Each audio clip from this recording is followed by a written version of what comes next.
Remembrance Day is held at 11 o'clock on November 11th each year, and it signifies the end of the war.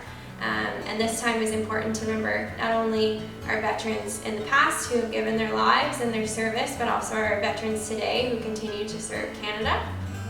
Well, I like to make analogies, and I think Remembrance Day is a day when the country as a whole can open up an old photo album and reminisce and pay respect to the forefathers and our ancestors that fought and died for our freedom.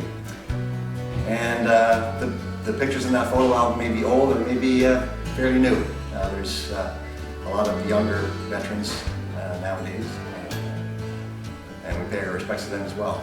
So I think to me we can remember all year long, but it's a day that we hold in our hearts. Remembrance Day is a chance for people all across the country to remember those who have worn a uniform in whether they're military or police, and people that have been involved in conflict to remember their sacrifices. Remembrance Day is a time that gives people the opportunity to think about the lives they have and the reason why they're able to live the life they have. This is because of people who have served our country and our people in previous times, and it's important for people to recognize that.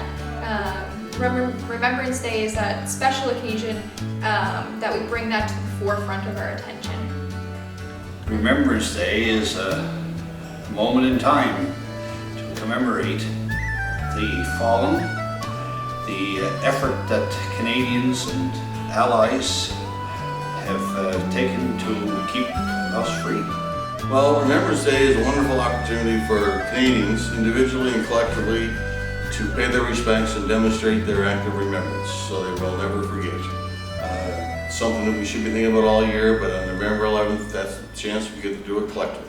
But still, it's anchored in the fact that, you know, on that day, on the 11th hour of that 11th day, it's about taking the time to thank those who came before us, those who are serving now, and all of us as Canadians to step back and just say thank you. Thank you for your service.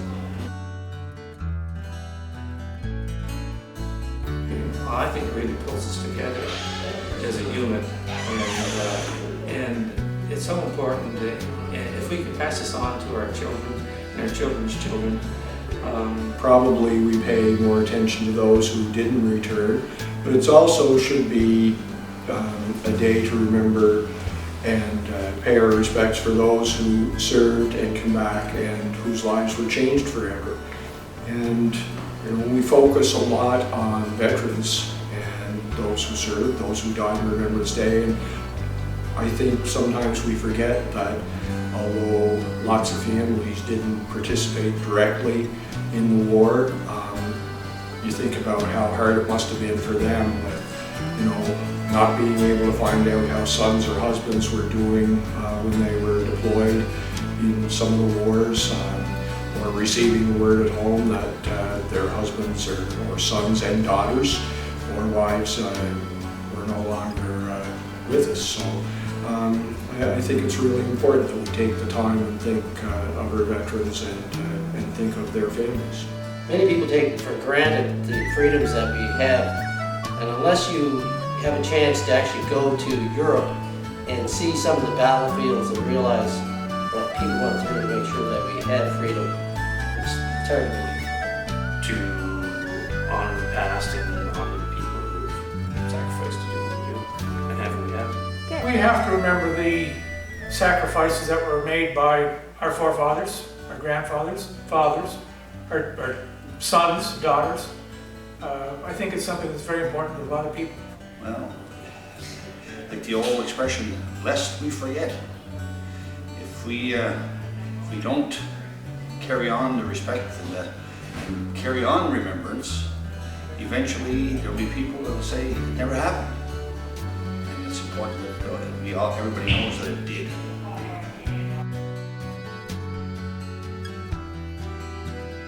Well, it's a time for me to personally reflect. I mean, I remember them all year, but first and foremost, the the ancestors that fought and died in World War I, World War II. I believe they're really important. And personally, I've got some people that I know that have died in conflicts, and it gives me time to reminisce about that as well. And to get together with some comrades and, you know, have a few laughs and tell a few stories. So there is good and bad about Remembrance Day. What I remember most is the past, when there was a huge parade, World War I and World War II and Korean vets. And this was in Kensington. And it was just awesome to see all these men, and their medals were all jingling, you know, and they braved the cold and that. And that's what I remember about Remembrance Day. It's very warm and personal. I get to see my comrades who have been in various places of battle in past years. I get to link with them, encourage them, and because I was a medical officer, I'm particularly concerned about their health and their welfare. I consider myself a veteran, but not only that, but I have 3 children who are all in uniform, and especially for this year, my son, who's a corporal, he's a regular force lineman, is in Latvia. So it's very, very important that we remember. I'm going to remember him this year for sure. And because when I joined the Legion, I was very young, and for the most part, and I spent Remembrance Day with a lot of World War II veterans who were a lot older than I was. And so Remembrance Day is kind of an emotional day for me because a lot of very close friends that were World War II veterans, they've all passed away. So there's a bit of melancholy involved with Remembrance Day. Lots of great memories, but sad that I don't have those friends around. Remember, first of all, by wearing a poppy. Whether they have the change in their wallet or not, they should take a poppy away from them and wear it. And it's no good if it's laying on a shelf. It's got to be worn. Well, it means that we get a chance to show our respect. Could be at a cenotaph service, or something like this year, it could be where you or I go to a cemetery, maybe before or after November 11th, put a poppy on a veteran's grave, pay our respects that way. Wonderful opportunity.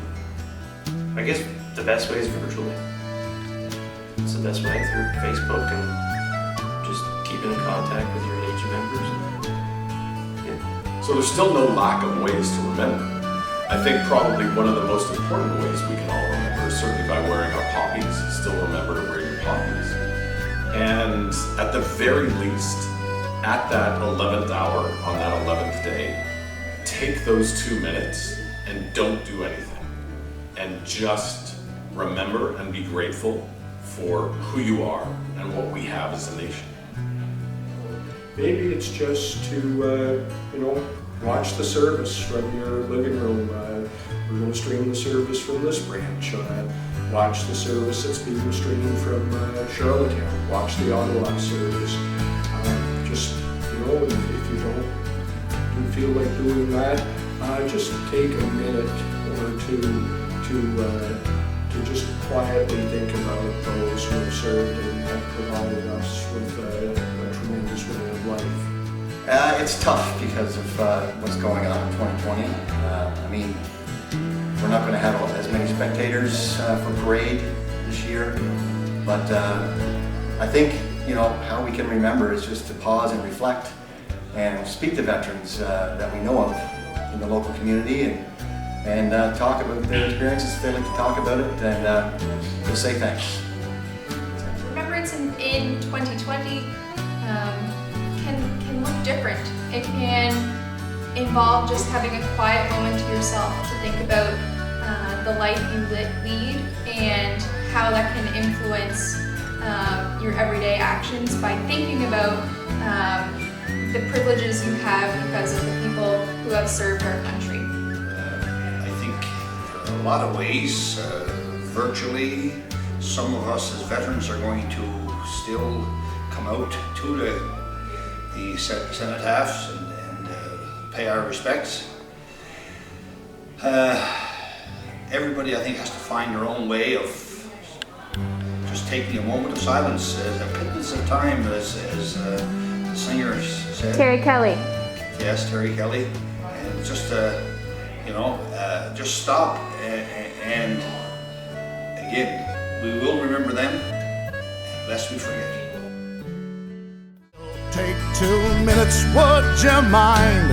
It's a pittance of time for the boys and the girls who go over. In peacetime our best still don battle dress and lay their lives on the line. It's a pittance of time.